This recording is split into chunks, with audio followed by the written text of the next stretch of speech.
स्वागत है फ्रेंड्स आपके अपने होम साइंस चैनल में। आशा करती हूँ कि आप सभी लोगों को मेरा क्लास अच्छा लग रहा होगा। आशा ये भी कर सकती हूँ कि नहीं भी अच्छा लग रहा होगा, लेकिन फ्रेंड्स इतना जरूर बताना चाहूंगी कि किसी भी तैयारी को लेके बहुत ही जरूरी है। आप देखिए, नैदानिक पोषण क्लास 12th का पार्ट 2 हम पढ़ेंगे, और पार्ट 2 में क्या दिया है कि नैदानिक पोषण और आहारकी के बारे में दिया गया है। क्वेश्चन यहाँ से देखिए, टीजीटी पीजीटी या फिर किसी भी एग्जाम को लेके, होम साइंस से किसी भी एग्जाम से लेके जरूर पूछ लेता है। यहाँ से ही नहीं, जितने भी क्लास में दे रही हूँ, इस क्लास से मैं फिर आपके लिए जो भी क्वेश्चन बनाती हूँ उसे भी देखा करिए। प्रतिदिन मेरा क्लास क्लास 8 बजे रात को शो करता है, आप जरूर देखा करिए फ्रेंड्स। ये नहीं कहते कि हम सबसे पहले बड़े चीज से छोटे छोटे से ही तैयारी करके ना, एक दिन हम बड़े चीज की तैयारी करके और बड़ी काबिलियत अपनी मुट्ठी में हासिल कर लेते हैं, है ना। तो उसी बात को मैं आपको समझाने की कोशिश कर रही हूँ। अब आइए देखते हैं कि पाठ में हम पढ़ेंगे क्या। तो पार्ट 2 है, और किसका है? क्लास 12th का, एनसीईआरटी का बुक है, क्लास 12th का है। पार्ट 2 नैदानिक पोषण और आहार की। अब समझ लीजिए कि ये नैदानिकी क्या होता है और नैदानिकी पोषण किसे हम कहते हैं आखिरकार, है ना। तो सबसे पहले इसको समझिए कि नैदानिकी पोषण वह खाद्य पदार्थ है या फिर वह पोषण है जो बीमार अवस्था में या फिर रोगी अवस्था में किसी रोग ग्रसित व्यक्ति को यह पोषण दिया जाता है या आहार दिया जाता है, उसी को हम क्या कहते हैं? नैदानिकी कहते हैं, है ना। किसे कहते हैं? थोड़ा सा लिख देते हैं। नैदानिकी पोषण हम किसे कहते हैं कि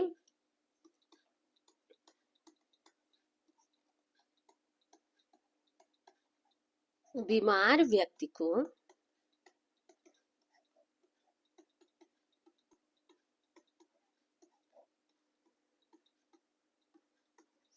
बीमार व्यक्ति को या रोग ग्रसित व्यक्ति को जब हम, या ऐसे लिखिए, जो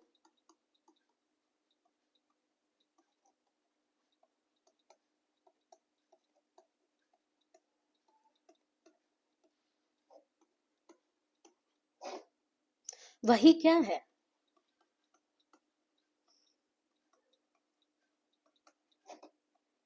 नैदानिक, वही क्या है? नैदानिक पोषण है। जब कोई व्यक्ति, अच्छा ये नहीं कि मान लीजिए फीवर हो गया तो किसी को कोई हम घर पे डॉक्टर कह दिए कि गर्म पानी दीजिए, उबला हुआ पानी दीजिए, भले ही आपका आरओ का पानी है, फिल्टर का पानी है, ताजे खाने तुरंत बना कर दीजिए, दाल का पानी दीजिए, तो इन चीजों को नहीं। अब मान लीजिए कोई व्यक्ति किसी चीज से लंबे समय से ग्रसित है ना, जो कि हॉस्पिटल में भर्ती है, हॉस्पिटलाइज है, और उसे क्या किया जा रहा है? एक समय चार्ट के अनुसार, किसके द्वारा? कि समय चार्ट के अनुसार उसे कोई आहार दिया जा रहा है ना।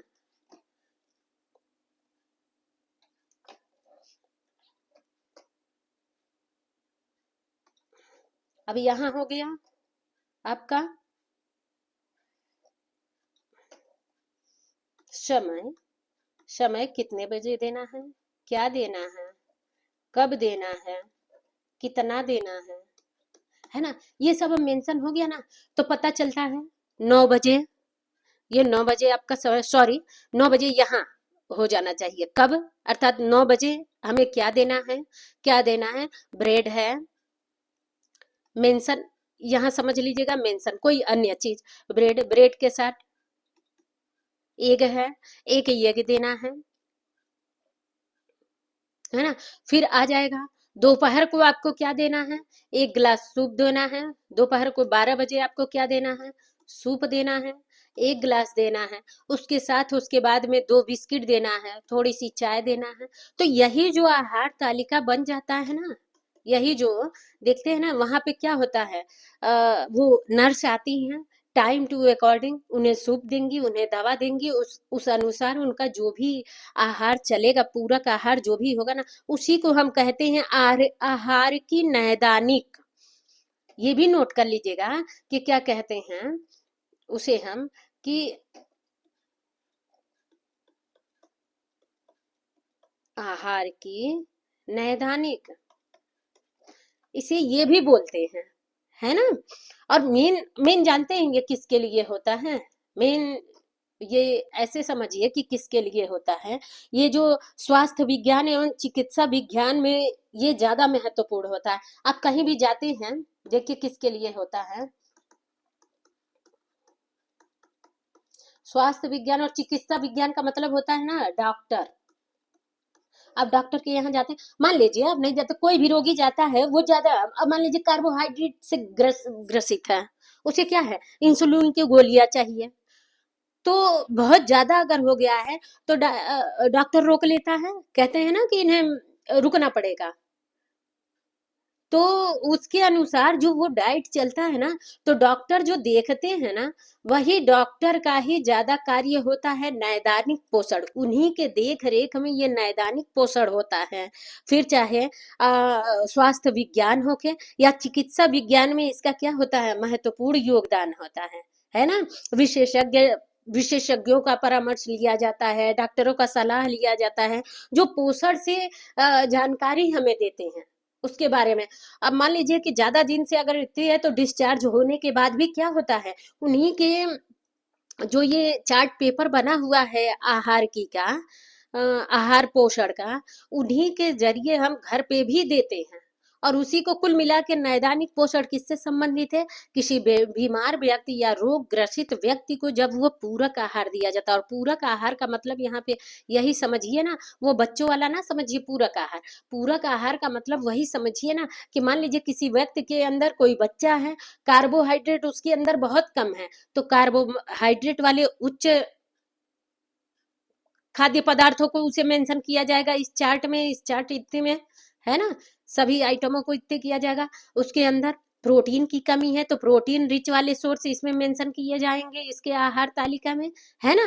कोई एनीमिया से ग्रसित है तो आयरन रिच सोर्स इसमें ग्रसित किया जाएंगे। कोई पीलिया, बहुत ज्यादा पीलिया उसे हो गया है, लीवर से ग्रसित रोग उसे ज्यादा हो गया है, तो उससे संबंधित अर्थात फैट वगैरह हटा के उससे संबंधित बिना फैट वाली चीजों को इसमें मेंशन किया जाएगा। तो आप देखते हैं ना, तो उसी आहार तालिका के अनुसार हम चलते हैं, जिसे क्या कहते हैं, नैदानिकी पोषण और आहार की। आहार की मतलब यही हो गया जो आपका चार्ट, समय चार्ट पोषणात्मक जो बन गया, है ना। आशा करती हूँ कि समझ में आया होगा इतना जो भी मैं बताई कि नैदानिक पोषण का मतलब क्या होता है। आइए आगे बढ़ते हैं।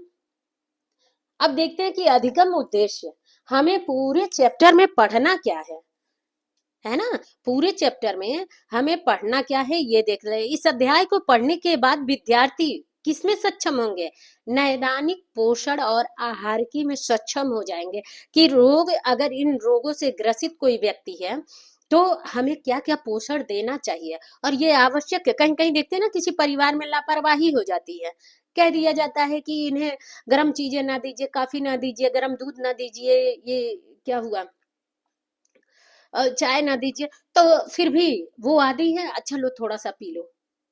वो ज्यादा ही कार्ब, डायबिटीज से ग्रसित है, बहुत वो लगा, दया आया तो थोड़ा सा अच्छा लो खा लो, तो ऐसे होता है ना। लेकिन नहीं, यदि हम पढ़ लिए तो नैदानिक पोषण और आहार की में क्या होंगे, सक्षम होंगे, हम इसमें जागरूक भी होंगे और इसके साथ ही हम अपनी तैयारी भी मजबूत करेंगे। आइए देखते हैं कि पहला क्या है, नैदानिक पोषण क्लिनिकल। देखिए यहाँ पे दे दिया ना, क्लिनिकल है, क्लिनिकल अर्थात पूछ दे कि नैदानिक पोषण निम्न में से क्या है, क्वेश्चन आपसे पूछ ले उठा के कि क्या है, तो आप बता देंगे कि क्लिनिकल है ना। क्लिनिकल है, स्वास्थ्य विज्ञान का है, चिकित्सा विज्ञान से संबंधित है, ये डॉक्टरी लेवल से संबंधित ये है। और आहार की को महत्व और कार्य क्षेत्र को समझ सकेंगे तथा उनका वर्णन कर सकेंगे। बहुत ही इंपॉर्टेंट चैप्टर रहेगा, पढ़ने की कोशिश करिएगा, एक बार नहीं दो चार बार, जब तक ना समझ में आए। नैदानिक पोषण विशेषज्ञ की भूमिका और कार्यों का वर्णन कर सकेंगे। और इसके साथ नैदानिक पोषण और आहारिकी में जीविका जीविका अर्थात करियर के करियर के लिए आवश्यक ज्ञान कौशलों को समझ सकेंगे, है ना। बहुत ही जरूरी है। देखिए, जीविका और करियर का किससे संबंध रख रहा है कि अगर इसमें आपको जानकारी सही है, रुचि सही है, तो आप किसी भी डॉक्टरी में आप इसकी एक फॉर्म आती है, आप उसे फिल कर सकते हैं और उस विभाग में आप क्या कर सकते हैं, सर्विस पा सकते हैं, है ना। तो उसी बात को कह रहा है कि नैदानिकी पोषण आहारिकी में, आहार का मतलब मैंने आपको बताया कि आहार की यही जो चार्ट पेपर बन रहा है ना, पूरक आहार का चार्ट पेपर, पूरक आहार का जो चार्ट पेपर है, इसी इसी को कहते हैं आहार की पोषण। आहार की पोषण इसी को कहते हैं। तो अगर आप इसमें सक्षम हो गए तो जीविका अर्थात करियर के लिए आवश्यक ज्ञान और स्वयं अपने लिए भी ज्ञान और कौशल को समझ सकेंगे। सो आइए देखते हैं कि अब क्या चैप्टर में आगे बताता है। देखते हैं प्रस्तावना। पोषण, ध्यान से सुनिएगा। पोषण, जैसा कि आप जानते हैं, यह खाद्य पोषकों और दूसरे पदार्थों के साथ शरीर द्वारा उसके पाचन, अवशोषण, उपयोग का विज्ञान है। पोषण का मतलब ही समझिए, किसी भी खाद्य पदार्थ को जब हम ग्रहण करते हैं ना, तो क्या होता है, हमारे शरीर के अंदर अब बहुत कार्य होते हैं, बहुत फंक्शन होते हैं, जिसमें मेन क्या होता है, मेटाबॉलिज्म क्रिया द्वारा उस पोषक तत्वों का दूसरे पदार्थों के साथ पाचन, अवशोषण हो के उपयोग के विज्ञान को हम क्या कहते हैं, पोषण कहते हैं। कोई भी जब खाद्य पदार्थ हम खाते हैं तो उसका मेटाबॉलिज्म क्रिया द्वारा पाचन होता है, और पाचन के बाद जो उसका मेन पोषक तत्व होता है ना, वो क्या होता है, अवशोषण हो जाता है। किसमें, हमारे शरीर में। और हमारे शरीर में कहाँ, हमारी कोशिकाओं के रक्त में, जो रक्त कोशिकाएं हैं उसमें अवशोषण हो जाता है। और जब अवशोषण होता है ना, तो जिन चीजों से वो रिच खाद्य पदार्थ होता है ना, प्रोटीन है, तो प्रोटीन अवशोषण होगा तो हमें प्रोटीन मिलेगा। विटामिन से संबंधित चीजें हैं तो विटामिन ए मिलेगा, विटामिन बी, सी, डी, ई के जितना भी विटामिन है।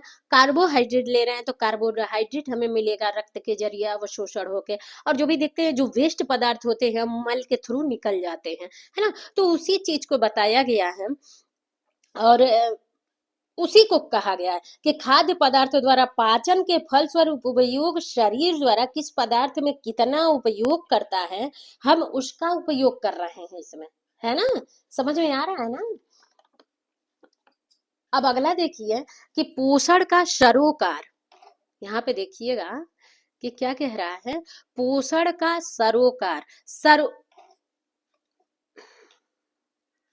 सरोकार भोजन और खाने के सामाजिक, मनोवैज्ञानिक, आर्थिक पहलुओं से भी है।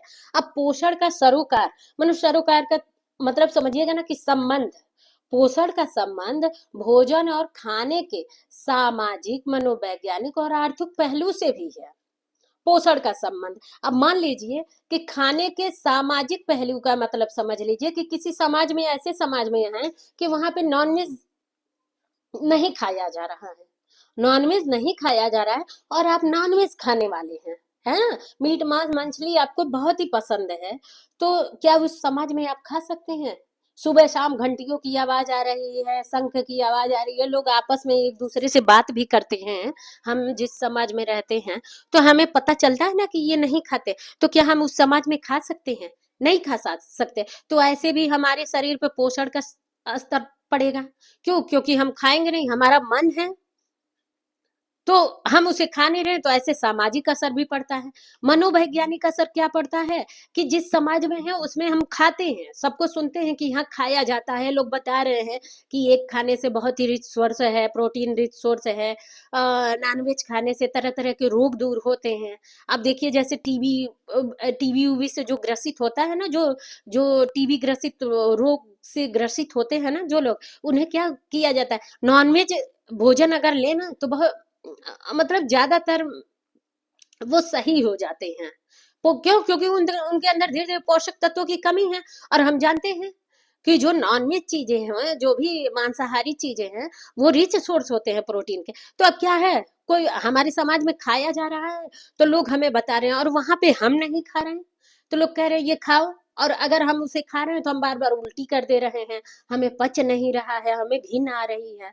तो इससे भी क्या पड़ता है, मनोवैज्ञानिक असर इसी को कहा जाता है कि लोग खा रहे हैं और हम नहीं खा रहे हैं, हमें जबरदस्ती किया जा रहा है हम खाएं, उल्टी करें, या फिर लोगों को देख के हमें घिन हो गए। तो ये भी क्या है, मनोवैज्ञानिक असर पड़ता है। और आर्थिक पहलू से भी है। अब मान लीजिए आप खाते भी हैं तो आपके पास आर्थिक व्यवस्था वो नहीं है कि हफ्ते में एक बार आप मीट मांस मछली कोई भी चीज खा सकिए, तो इसका भी आर्थिक पहलू पड़ता है ना। खैर वेज तो हर कोई है, लेकिन मेन यहाँ नॉन वेज को ही समझिए, और ना समझने की इसमें वो करेंगे ना तो खुद ही समझ में आएगा। अब किसी का आय इतना वो नहीं है और वो खाने वाला है, तो बहुत क्या करेगा, कर सकता है तो एक एग ही खा सकता है हर हफ्ते में एक दिन चाहे 2 दिन, है ना। बाकी चीजें तो वो नहीं खा सकता। तो इसी को आर्थिक पहलू से भी लिया गया पोषण। अच्छा, ये सारे काम फिर किस पे जाएंगे, पोषण पे। अब आर्थिक पहलू का मतलब है कि उसके पास इतना आय नहीं है कि वो खा सके, तो नहीं खाएगा तो पोषण वो मिलेगा, नहीं मिलेगा वो पोषण। तो पोषण का इस पे भी असर पड़ता है। हम आगे देखते हैं। यह यह सर्वविदित है कि संक्रमण से रोध क्षमता और सुरक्षा देने तथा विभिन्न प्रकार के बीमारियों से स्वास्थ्य लाभ पाने के लिए, असाध्य बीमारियों से निपटने के लिए समुचित पोषण महत्वपूर्ण होता है। अब यहाँ पे समझिए, ये क्या सर्वविदित है, सर्वविदित का मतलब होता है ना, सब जानते हैं। क्या है कि सब जानते हैं कि संक्रमण से रोध क्षमता, रोध प्रतिरोधक क्षमता, आप जानते हैं ना कि रोध प्रतिरोधक क्षमता और सुरक्षा देने के लिए, अर्थात जो हमारे अंदर जो रोग प्रतिरोधक क्षमताएं जो डेवलप होती हैं अन्य रोगों को मारने के लिए, तो वो किससे, विभिन्न प्रकार की बीमारियां जो भी होती हैं वो स्वास्थ्य लाभ पाने के और साध्य बीमारियों से निपटने के समुचित पोषण महत्वपूर्ण है। क्यों? क्योंकि अगर समुचित पोषण हम ना लें, पूरक आहार या ना सप्लीमेंट्री, या फिर ऐसे फूड ना लें, ऐसे पोषक तत्व ना लें जिसमें सभी पोषक तत्व मौजूद हो, तो हम तरह तरह की बीमारियों से ग्रसित होंगे। और यदि हम इसे ले रहे हैं, समुचित पोषणात्मक आहार अगर हम ले रहे हैं, तो अन्य बीमारियों से भी हम दूर रह सकते हैं, है ना। अब मान लीजिए कि हमारे अंदर वसा की कमी है, और कुछ ऐसे भी खाद्य पदार्थ होते हैं कि हम ना खाएं तो उससे अन्य रोग भी हमें हो सकता है। अब आगे देखिए, जब पोषक पदार्थों की प्राप्ति अपर्याप्त होती है तो शरीर के लिए रोध क्षमता रक्षा, घाव भरने, उपचार के उपयोग, अंगों की सुचारू रूप से कार्य करने कठिनाई होती है। अंगों के सुचारू रूप से कार्य करने में कठिनाई होती है। ऐसे व्यक्ति अतिरिक्त जटिलताओं के शिकार होते हैं जो पोषण बीमारी की आवश्यकता में भी महत्वपूर्ण होती है। कुछ बीमारियों में पोषण स्वास्थ्य और उपचार में प्रमुख भूमिका निभाता है।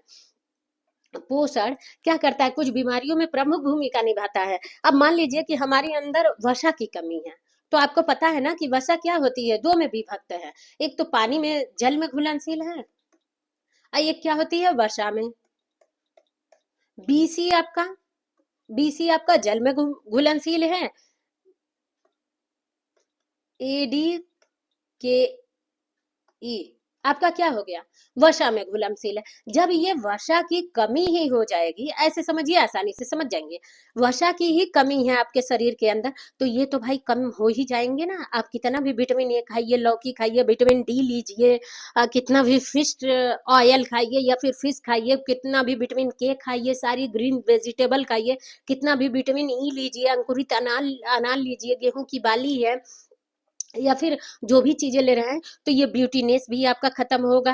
विटामिन के की कमी से कोगुलेटेड विटामिन कहते हैं, तो ये भी चीज खत्म होगा, डी भी खत्म होगा, ए भी, आपकी रतौंधी वगैरह बढ़ती जाएंगे। तो भाई इन भी चीजों पे असर जाएगा ना, इन रोगों से ग्रसित आप होते जाएंगे कि नहीं होते जाएंगे। आंख संबंधी रोग होगा, डी से ये आपके बोन से संबंधी रोग होंगे, क्योंकि आपको पता होगा मैंने देखिए विटामिन विटामिन की क्लास 2 लेक्चर दी हूँ, उसे पढ़ने की कोशिश करिएगा। अब डी देखिए मैं उसमें बताई हूँ कि कैल्शियम और फास्फोरस का ये तीनों क्या हैं, आपस में मित्र हैं। जब डी की कमी होगी ना तो कैल्शियम की भी कमी होगी, कैल्शियम की कमी होगी तो फास्फोरस की कमी होगी, जिससे आपके बोन्स में दिक्कत आएगी, बोन्स कमजोर होंगे। के है तो कोगुलेटेड विटामिन नहीं मिलेगा आपको, ये रोग प्रतिरोधक क्षमता को और बढ़ाएंगे। विटामिन ई है तो ब्यूटी विटामिन है, चर्म रोग से संबंधित आप ग्रसित होने लगेंगे, और इन सब से ग्रसित होने लगेंगे कैसे, जब वसा ही कम लेंगे तो। ऐसे ही क्या है, कार्बोहाइड्रेट है, कार्बोहाइड्रेट अगर कम लीजिए तो ऊर्जा की कमी होगी, ऊर्जा की कमी होगी तो घबराहट आएगा, चक्कर आएगा, नींद नहीं आएगा, तरह तरह की समस्याएं आपको आएंगी। तो वही यहाँ पे कहा जा रहा है, आशा करती हूँ कि अब समझ में आ जाएगा आपको सही से। तो वही यहाँ पे कहा जा रहा है कि देखिए, संक्रमण रोग सुरक्षा देने तथा विभिन्न प्रकार की बीमारियों के स्वास्थ्य लाभ पाने का, असाध्य बीमारियों से निपटने के लिए समुचित पोषण महत्वपूर्ण होता है। असाध्य बीमारी का मतलब वही है कि एक तो वसा की कमी आप शरीर के अंदर कर ही रहे हैं, ऊर्जा की कमी आपके अंदर हो ही रहे। दूसरे जो भी वसा में घुलनशील विटामिन है, जब वसा पाएंगे ही नहीं तो ये विटामिन घुलनशील होंगे नहीं आपके शरीर में, और ये विटामिन जब रुकेंगे नहीं, घुलनशील होंगे नहीं, तो रतौंधी भी होगा, ब्यूटी भी आपकी खत्म होगी, सुंदरता भी खत्म होगी, कोगुलेटेड विटामिन भी खत्म होगा, कहीं घाव चोट लग गया अगर तो रक्त बहते जाएगा। तो इन्हीं सब रोगों को आप क्या करेंगे, बढ़ावा देंगे। इसी चीज को बता रहा है। और क्यों बताया जा रहा है, क्यों, क्योंकि नैदानिक पोषण से संबंधित यह है, इसीलिए बताया जा रहा है कि एक पोषण अगर आप खाते हैं तो इन सारे रोगों को भी दूर भगाते हैं, है ना। आइए आगे देखते हैं। जब पोषण पदार्थ की प्राप्ति अपर्याप्त होती है, देखिए क्या कह रहा है कि अपर्याप्त होती है, तो शरीर के लिए रोग प्रतिरोधक रोधात्मक क्षमता, घाव भरने, उपचार करने योग्य अंगों के सुचारू रूप से कार्य करने कैसे कैसे ठीक होगा, नहीं होगा। जब आपके अंदर ऊर्जा की कमी है, कार्बोहाइड्रेट की कमी है, प्रोटीन की कमी है, तो कैसे नई कोशिकाएं बनेंगे, प्रोटीन से ही तो नई कोशिकाएं बनती हैं, है ना। तो उन्हीं चीजों को कहा गया है कि कोई एक पोषणात्मक चीज की अगर आपके शरीर में कमी है तो उसे अन्य अन्य बीमारी भी होगा। ये ना जानिए कि अगर आंखों पे चश्मा लग गया है तो जानिए कि विटामिन ए की कमी है, विटामिन ए के पहले आपके अंदर वसा भी कम हो सकती है ना। हाँ, ये जरूरी नहीं है कि वसा ही कम हो सकती है, लेकिन ऐसा हो सकता है, क्यों, क्योंकि वसा में ही विटामिन ए का घुलनशील है। आसान वे में समझिए इसी चीज को बता। कुछ बीमारियों में पोषण स्वास्थ्य और उपचार में प्रमुख भूमिका निभाते हैं, कुछ बीमारियों में पोषण स्वास्थ्य और उपचार में प्रमुख भूमिका निभाते हैं। अब यही प्रमुख भूमिका निभाते हैं, अब ऐसे भी समझ लीजिए। अब आगे देखते हैं थोड़ा सा। और कुछ में यह चिकित्सीय और कुछ में यह चिकित्सीय उपचार में पूरक का कार्य करता है ना। किसका कार्य करता है, पूरक का कार्य करता है। पूरक का मतलब होता है सप्लीमेंट्री,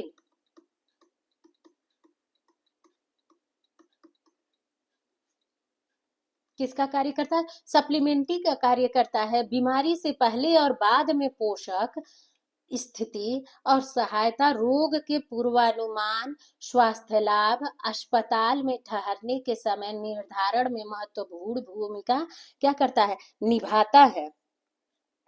ज्यादा कमी, जैसे मान लीजिए प्रोटीन की कमी हो गई तो क्या होगा, अस्पताल में फिर भाई इतने जल्दी तो हम प्रोटीन दे नहीं सकते, क्योंकि जानते हैं ना प्रोटीन कार्बोहाइड्रेट वसा क्या होता है, बहुत जल्दी नहीं हमारे शरीर को ऊर्जा तुरंत दे देता है, प्रोटीन नहीं दे देता है। तो क्या होगा, हॉस्पिटलाइज होना पड़ेगा। तो उसी चीज को बताया गया है। तथा इसके साथ ही देखिए महत्वपूर्ण अस्वस्थता, इसके साथ ही बताया है कि अस्वस्थता और बीमारी मिलकर मिलकर पोषण असंतुलन उत्पन्न कर सकती हैं। ऐसा उन व्यक्तियों में भी हो सकता है जिनको पोषण स्थिति पूर्व में अच्छी थी। अर्थात क्या कह रहा है कि अस्वस्थता अस्वस्थता और बीमारी मिलकर पोषण असंतुलन उत्पन्न कर सकती है। अस्वस्थता, अब मान लीजिए आप खाना खाए जा रहे हैं, बस आप थाली भर के खाए जा रहे हैं, आप सोच रहे हैं मेरा पेट फुल हो गया, तो पेट फुल हो गया, है ना। पेट फुल हो गया तो फुल हो गया। तो पेट फुल होने से मतलब नहीं है कि बस ढेर सारा आप चावल खा लीजिए, चावल दाल सब्जी खा लीजिए पेट फुल हो गया, तो ये पोषण आहार नहीं है। आप चावल दाल रोटी सब्जी, थोड़ी सी सैलेड, ना कुछ लीजिए। टमाटर हर कोई खाता है, प्याज बहुत लोग खाते हैं, 2 पीस प्याज ही लीजिए, थोड़ी सी ये खीरे का समय चल रहा है तो खीरा ही लीजिए। तो ये सारी चीज मिला के दिन में एक बार 1 गिलास दूध लीजिए, रात को कोई चीज लीजिए, जो भी लीजिए पोषक चीजों को ध्यान में रख के लीजिए। सप्ताह में एक बार दलिया वाली चीज बनाइए, मतलब दाल वाले चीजें बनाइए, फली वाले चीजें बनाइए, बीन्स है राजमा है, जो भी तरह तरह की फलियां हैं। तो ये सब क्या है, पोषण और संतुलन उत्पन्न कर देती हैं। ये सब क्या करती हैं, पोषण और संतुलन उत्पन्न कर देती है। और जब पोषण और संतुलन उत्पन्न करती है ना, तो ये अन्य बीमारियों को भी न्योता दे देती हैं। और वही कह रहा है ऐसे उन व्यक्तियों में भी हो सकता है जिनकी पोषण स्थिति पूर्व में अच्छी थी। अब मान लीजिए आज आप बहुत अच्छे हैं और धीरे धीरे चल के इसे घटाते जाइए, अपने पोषण को थाली वाले मेंशन में पोषण की चीजों को घटाते जाइए, तो आगे चल के आप क्या होंगे, रोग ग्रसित ही होंगे। अतः स्वास्थ्य और पोषण परस्पर अंतरंग रूप से जुड़े ही हैं। स्वास्थ्य और पोषण, जब हम भोज्य पदार्थों में पोषक तत्व लेंगे तभी हमें पोषण मिलेगा, और पोषण जब मिलेगा ना तो हमारा क्या होगा, स्वास्थ्य अच्छा रहेगा, तभी हमारा ये स्वास्थ्य अच्छा रहेगा। तो दोनों एक दूसरे के पूरक हैं। अगर हम पोषक तत्व लेंगे नहीं तो पोषण मिलेगा नहीं, और पोषण नहीं मिलेगा तो स्वास्थ्य हमारा अच्छा नहीं होगा। ये क्या हो जाएंगे तब, निम्न पोषण न कि केवल स्वास्थ्य समस्याएं उत्पन्न करती हैं, समस्याओं को वर्तमान समस्याओं को बदतर बना सकती हैं। पोषण का विशिष्ट क्षेत्र जो बीमारी के समय में के पोषण से संबंधित है, नैदानिक पोषण कहलाता है। देखिए, पोषण का विशिष्ट क्षेत्र जो बीमारी के समय में पोषण से संबंधित है, वही नैदानिक पोषण कहा जाता है। जब रोग ग्रसित से संबंधित या बीमारी के संबंध में जब पोषण विशिष्ट पोषण का ध्यान रखा जाता है ना, तो उसी को नैदानिक पोषण कहते हैं। उसी को क्या कहते हैं, नैदानिक पोषण कहते हैं। आजकल इस क्षेत्र में चिकित्सीय पोषण उपचार कहते हैं, और इसे क्या कहते हैं, चिकित्सीय पोषण उपचार कहते हैं। अब देखते हैं ना, देश के सभी नागरिक सही सही वे में रहे, सही स्टेप में रहे। सरकार क्या करती है, योजना चलाती है, विभिन्न योजनाएं चलाती है। क्यों, बहुत बहुत योजनाएं बांट रही हैं पोषण के लिए। अब देखिए, मिड डे मील चला रहा है, लोगों को जो भी गरीब जनता है उन्हें क्या, गेहूं चावल, जो भी दाल चीनी है, इन लोगों को बांटा जाता है महीने में। क्यों बांटा जाता है, ताकि इन रोगों से ग्रसित ना हो के।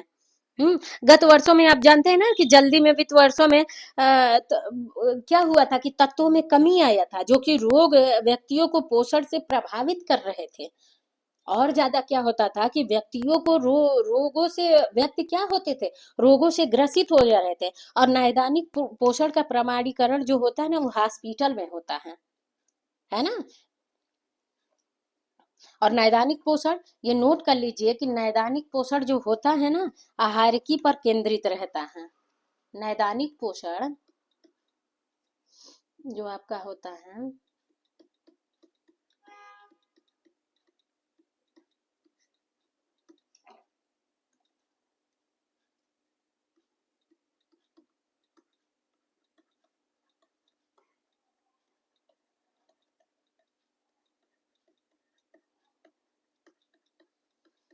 पूछ ले क्वेश्चन कि नैदानिक पोषण किससे केंद्रित होता है, तो आहार किस केंद्रित होता है। क्यों, यदि व्यक्ति रोग ग्रसित है और आहार की पे वो उसे ना हम केंद्रित करके रखें, तो व्यक्ति आगे चल के मर ही मरा जाएगा, फिर बचेगा नहीं।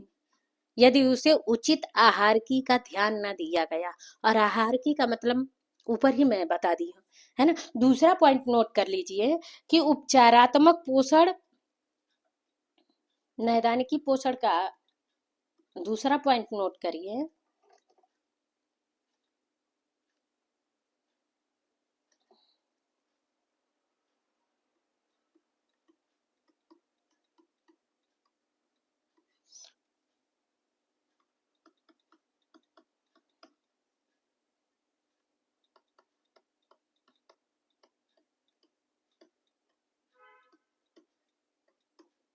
समझ बस समझाने के लिए आपको ये नोट करा रही। नैदानिक पोषण का मतलब वो होता है ना कि उपचारात्मक पोषण।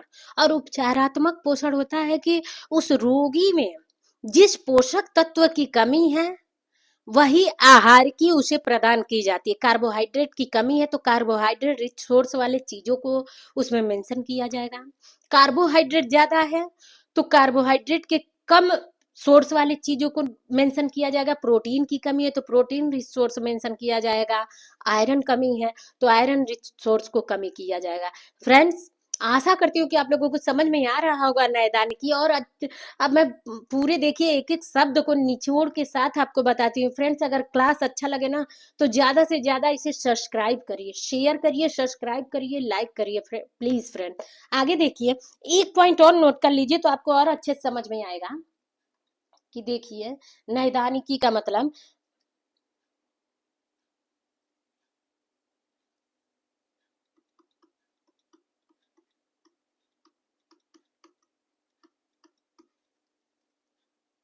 पोषण प्रबंधन, विशिष्ट पोषण प्रबंधन लिख लीजिए, यहाँ दिया है ना। तो देखिए, विशिष्ट पोषण प्रबंधन वही, आप क्लास देख रहे हैं तो इसलिए मैं आपको ये ऐसे समझाने की कोशिश कर रही हूँ, बाकी इसका कोई मतलब नहीं है। लेकिन देखिए नैदानिकी का मतलब यही होता है ना, कि विशिष्ट पोषण प्रबंधन किसे देते हैं, जो रोग ग्रसित होता है और जिन जिन जिनके कमी से वो रोग ग्रसित होता है वही दिया जाता है। क्या किया जाता है, देखिए मैं लिख दी हूँ कि वही दिया जाता है, ताकि आपको अच्छे से समझ में आए। एक बार दो बार जब क्लास को समझेंगे ना तो नैदानिकी तो हर जगह से कहीं से भी क्वेश्चन आपसे पूछ ले, आप बेधड़क ऑप्शन लगा ही देंगे। बस इससे ज्यादा कुछ नहीं पूछ सकता है आपसे, है ना। तो आज का क्लास यहीं ओवर करते हैं फ्रेंड्स। नेक्स्ट अगले क्लास में मिलेंगे लेक्चर 2 के साथ। So friends, bye bye.